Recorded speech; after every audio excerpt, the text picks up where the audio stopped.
படைத்தான் இறைவன் உனையே உடனே அவனே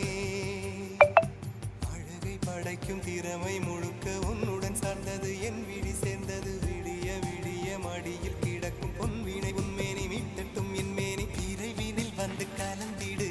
வீரல் பட மெல்ல காணிந்திடு உடல் மட்டும் இங்கு கிடக்குது உடன் வந்து நீயும் உயிர் கொடு பல்லவன் சிற்பிகள் அன்று பண்ணிய சிற்பத்தில் ஒன்று பெண்ணென வந்தது இன்று சிலையே சிற்பிகள்